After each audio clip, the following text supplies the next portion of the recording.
আসসালামু আলাইকুম।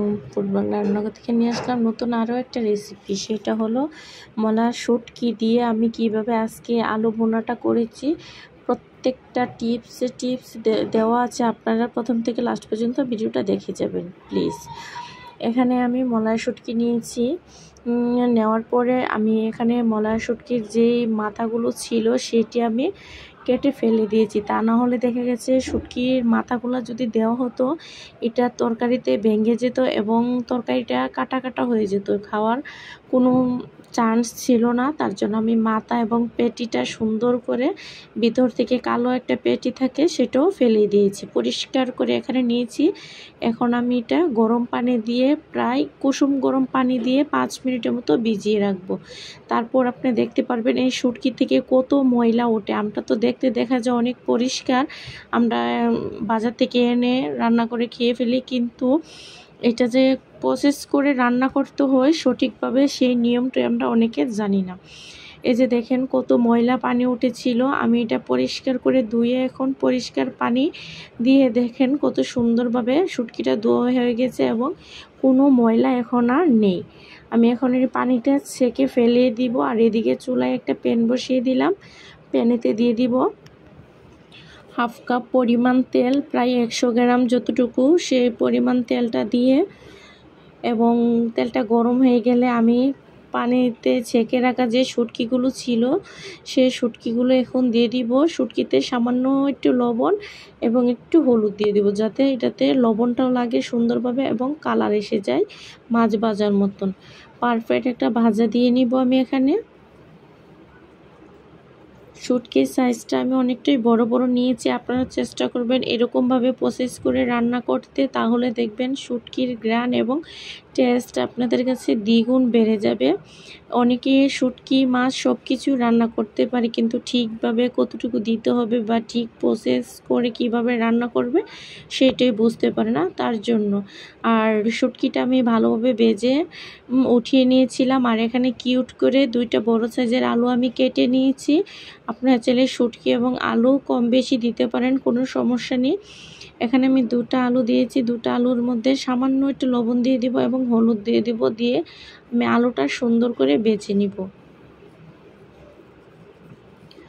এরকমভাবে শুটকি যদি রান্না করতে পারেন, আপনার ফ্যামিলির সবাই প্রত্যেকেই প্রশংসা অতুলনীয় এবং খেতে সবাই বারবার ইচ্ছুক। আর আমরা তো দৈনিক মাছ মাংস খেতে খেতে অভুক্ত, তখনই বলি কি খাবো কি খাবো। ঝটপট এই শুটকি মাছটা আপনারা রান্না করে খেয়ে দেখবেন, খুবই টেস্টি এবং অসাধারণ একটি খাবার। এরকমভাবে আমি আলুটা লবণ হলুদ দিয়ে ভালো করে মিক্স করে ঢাকনা দিয়ে ঢেকে চুলার আঁচটা লো রেখে এবং 5 মিনিটের মতো ভেজে নিব। আবার ঢাকনা হালকা করে আমি সুন্দর করে আলুটা নেড়ে চেড়ে দিব। আমার আলুর কালারটা চেঞ্জ হয়ে যাচ্ছে, মানে আলুটা ভাজা হচ্ছে।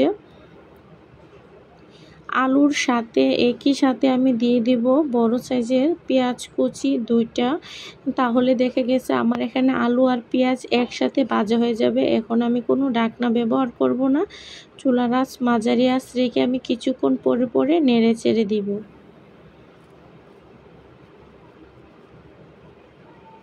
আমি আলু পেঁয়াজ ভাজার পরে চলে আসলাম, দেখেন কত সুন্দরভাবে পেঁয়াজটা ভাজা হয়ে গেছে এবং আলুটারও সুন্দর একটা কালার চলে আসছে। এখন আমি এখানে দিয়ে দিব হাফ চা চামচ রসুন বাটা, এখানে 3টা রসুন আমি এখানে কোয়া করে নিয়ে দিলাম। আমি রসুনটা এরকম কোয়া কোয়া করে দিয়েছি, তাহলে দেখতেও সুন্দর লাগবে এবং খেতেও অনেক ভালো লাগে। এখানে দিয়ে দিব সামান্য হাফ চা চামচের কম এখানে হলুদ দিয়ে দিয়েছি, যেহেতু আমি আলু এবং শুটকিতে হলুদ দিয়ে ভেজে নিয়েছি তার জন্য। লবণও কমিয়ে দিয়েছি স্বাদ মতো, লাগলে আমি আবার দিয়ে নিব। টেস্ট করে দিয়ে নিলাম হাফ চা চামচের কম জিরে গুঁড়ো, যেহেতু আজকে আমার অল্প তরকারি তার জন্য, এবং শুটকিটা হবে জাল জাল সে পরিমাণে আমি এখানে 1 চামচে একটু বেশি 1.5 চামচের কম দিয়ে নিলাম মরিচের গুঁড়ো, এবং দিয়ে নিব সামান্য একটু পানি। যতটুকু পানি দিয়েছি অবশ্যই আপনারা খেয়াল করেছেন। পানিটা দিয়ে আমি ভালোভাবে নেড়েচেড়ে এটা কষিয়ে নিব। আজকের এই রান্নাটা বেচালা বলেন বা নতুন রাঁধুনি বলেন, সবার জন্য আজকের রেসিপি। আমরা সবাই মাছ মাংস খেতে যেমন পছন্দ করি এবং প্রত্যেকে শুটকি মাছও খেতে পছন্দ করি। এটা নাড়াচাড়ার পর আমি আগের থেকে ভেজে রাখা যে শুটকি মাছটা ছিল সেটা এখন দিয়ে দেব। দেওয়ার পর এটা নেড়েচেড়ে এই ঝোলটার সাথে আমি প্রত্যেকটা আলু এবং শুটকি মাছটা ভালোভাবে কষিয়ে নিব। এখন দিয়ে দিব কয়েকটা কাঁচামরিচ মাঝখান দিয়ে চিড়ে রাখা। 5টা কাঁচামরিচ দিয়েছি এবং মাঝখান দিয়ে চিড়ে দিয়েছি। দেওয়ার পর কিছুক্ষণ পরে পরে নেড়েচেড়ে দিব। এখন আমি ঢাকনা দিয়ে ঢেকে একবারে লো আছে এটাকে একটু কষিয়ে নিব।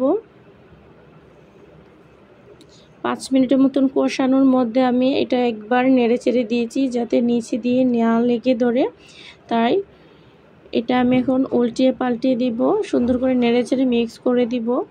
আর এখানে আমি আমার বাসায় দৈনিক যে রান্না করি সেই রান্নাটাই আপনাদের মাঝে উপস্থাপন করি। এখন আমি দিয়ে দিব পরিমাণ মতো পানি।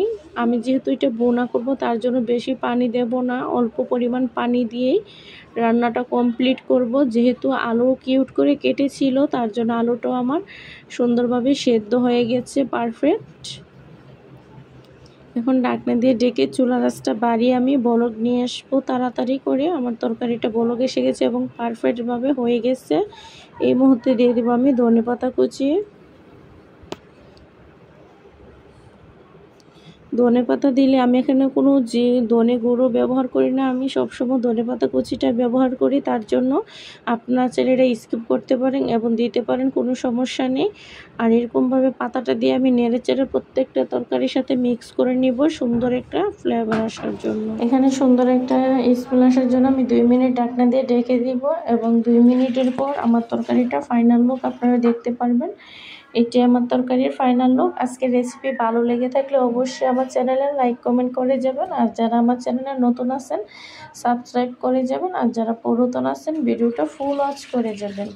সবাই এই ভিডিওটা ফুল ওয়াচ করে লাইক কমেন্ট করে যাবেন। আমার তরকারির রেসিপি কেমন হয়েছে অবশ্যই জানিয়ে যাবেন, নিজেদের মন্তব্য লিখে রাখবেন। আর যদি কারো নতুন রেসিপি লাগে অবশ্যই কমেন্ট করবেন, আমি আপনাদের কমেন্টে রিপ্লাই ভিডিও নিয়ে নতুন ভিডিও নিয়ে আসবো। সবাই ভালো থাকবেন, আল্লাহ হাফেজ। দেখা হবে নতুন আরেকটা ভিডিও নিয়ে।